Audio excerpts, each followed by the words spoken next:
seja bem-vindo a mais uma aula de ciências. E hoje o assunto que nós iremos falar um pouquinho aqui é a relação do sistema nervoso com o sistema locomotor, também chamado de sistema esquelético. Inicialmente, antes de podermos traçar algumas comparações entre esses dois sistemas do corpo humano, vamos só recapitular aquele nível de organização básica do indivíduo, né? Então, como nós já sabemos, que a célula é a menor unidade estrutural e funcional do corpo de um ser vivo celular, né? Então a célula, ela forma a estrutura do corpo do indivíduo, né? Porque as células, elas se agrupam e formam os tecidos se agrupam e formam os órgãos, então é a estrutura do corpo, por isso que a gente fala que a célula tem uma função estrutural. A função funcional da célula é porque as células, né, no nosso corpo, elas têm diferentes formatos, e os formatos diferentes das células estão relacionados às suas funções. Então, por exemplo, o neurônio tem um formato celular estrelado, né? As células musculares são mais alongadas, os adipócitos, né, que são células armazenadoras aí de energia, elas são mais arredondadas. Então, essa diferenciação no formato das células está diretamente relacionado à sua função, né? Então, esse nível inicial aí de organização e estruturação celular, ele permite, né, o funcionamento dos sistemas do nosso corpo, né? Então, o que seria um sistema? Um sistema é um conjunto de órgãos que trabalham ali para uma mesma função, né? Então, vamos pegar como exemplo o sistema excretor, né, o sistema urinário. Então, todos os órgãos ali vão trabalhar naquela função, que é retirar as toxinas presentes aí no nosso sangue, com a produção aí da urina, né? Então, os nossos órgãos, né, a bexiga, né, os nossos rins, os ureteres, vão trabalhar com esse objetivo. Então, a gente fala sistema urinário, né? E falando aí do sistema locomotor e do sistema esquelético, a composição inicial desse sistema no nosso corpo é a estrutura óssea que forma o corpo, né, do ser humano, né, dos animais aí vertebrados, né? Então a gente tem um esqueleto, né, que nos dá sustentação, né, que nos dá estrutura, né? E esse esqueleto, eu costumo falar com os meninos que esqueleto sozinho, gente, ele não anda, né? Então tem que haver a junção entre o sistema esquelético e sistema muscular junto, né? Então, o sistema esquelético mais o sistema muscular sob o comando do sistema nervoso. Então, a gente vai observar que todos os sistemas do corpo, né, eles funcionam sob o comando do sistema nervoso, tá?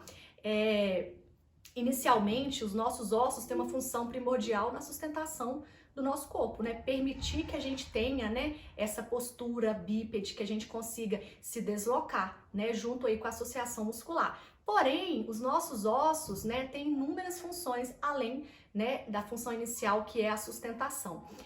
Um indivíduo adulto, né, tem em média aí 206 ossos. E esses ossos, eles estão organizados de forma diferente, né? Tanto no esqueleto axial, né, quanto no esqueleto apendicular. Os ossos, além dessa função que eu já falei, também tem a função de proteção, né? Então, como assim? Como que um osso pode proteger? Nós já sabemos, né, que o osso, gente, ele é formado por tecido, né? Então, muitas pessoas acham que o osso é algo do nosso corpo que não tem vida, né? Tem aquela noção de que o osso não tem vida, mas o osso, ele é formado por células chamadas de osteócitos. E essas células, elas se agrupam, né, e formam o tecido ósseo. O osso, ele tem uma matriz intracelular, né, mais mineralizada, mais rica em cálcio, por exemplo, e outros minerais. Então, por isso que os nossos ossos são mais rígidos. Então, eles são mais rígidos para executar a sua função, que além da sustentação, é a proteção de órgãos vitais. Então, nosso crânio, a nossa caixa craniana, né, tem a função de proteger estruturas nervosas, né, que se localizam aqui, como, por exemplo, o nosso cérebro, né? Então, uma função de proteção. Nós também temos aqui o osso externo, né, que está associado às costelas, que tem a função de proteger o nosso coração e os pulmões. Então, a gente tem, né, ao longo do corpo essa estrutura óssea que vai executar também a função de proteção. Além dessa função, né, nós temos aí uma região do osso chamada de medula óssea, onde acontece a produção de células sanguíneas, né? Então, o osso, ele também participa da produção de células que estão presentes aí no sangue. Então, mais uma função, né, desse sistema tão importante aí para o nosso corpo, tá? nós temos, né, um eixo de sustentação central do nosso corpo, que recebe o nome de coluna vertebral. A coluna vertebral, ela é formada por vértebras, né? As vértebras, elas são estruturas ali individuais, porém que no animal vertebrado, né, essas vértebras, elas se encaixam, formando um prolongamento, tá? Porém, gente, osso, ele não pode encostar com outro osso, né? Às vezes até acontece a pessoa, por exemplo, tem uma hérnia de disco, né? Alguma malformação, alguma alteração óssea. Porém, se um osso encostar com outro osso, isso vai gerar um impacto, isso vai gerar uma dor, né? Então, entre um osso e outro vai ter um tecido, né? Um tecido cartilaginoso. E esse tecido, né, cartilaginoso, o objetivo é impedir esse atrito, né, entre esses ossos aí. Então, entre as vértebras, a gente tem um disco de cartilagem, que é esse tecido, né, cartilaginoso que impede o impacto entre os ossos, ok?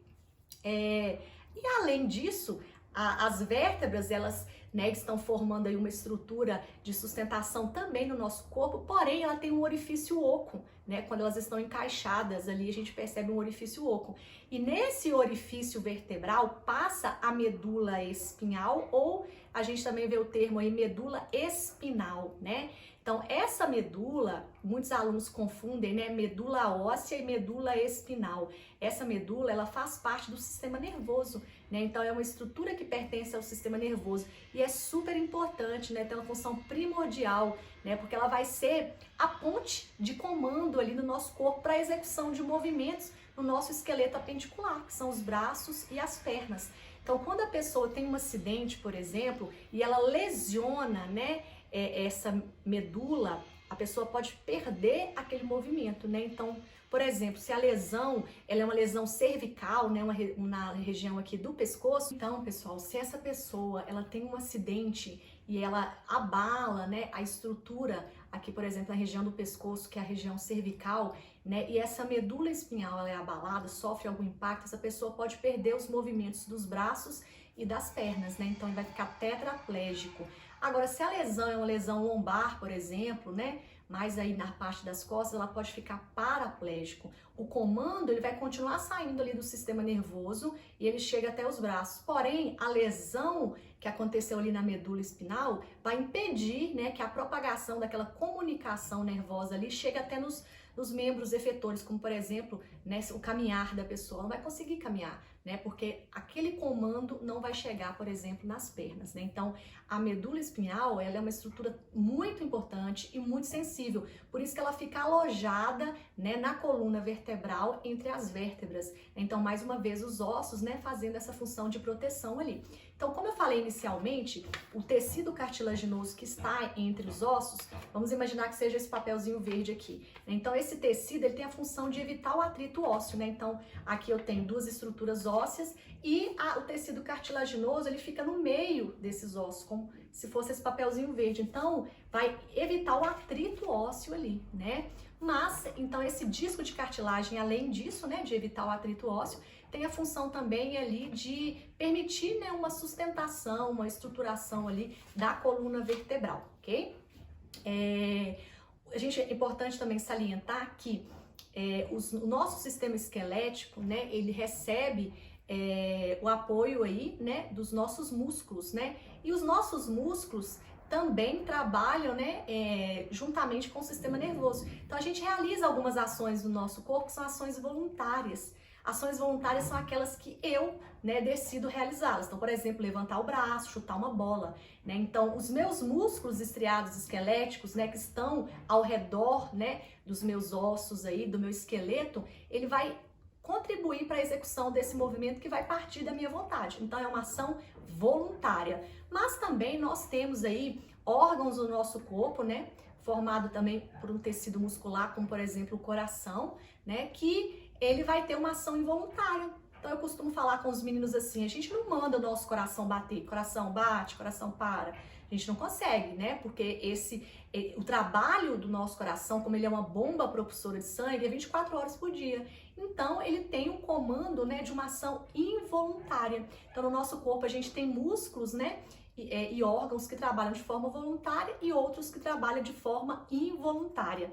E isso tudo, gente, vai ser coordenado, né, através das funções nervosas, através da ação dos nossos neurônios.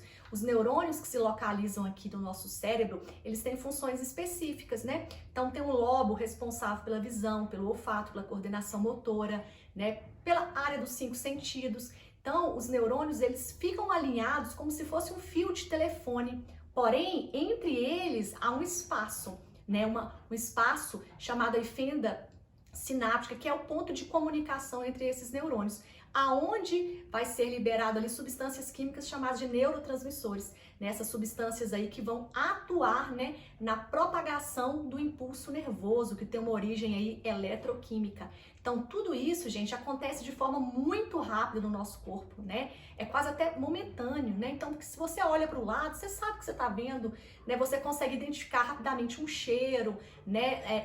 Buscar alguma informação na memória, né? Então, isso é muito rápido. Então, o trabalho do sistema nervoso, o trabalho dos nossos neurônios é de forma muito ativa, né? Para permitir aí a condução aí, né?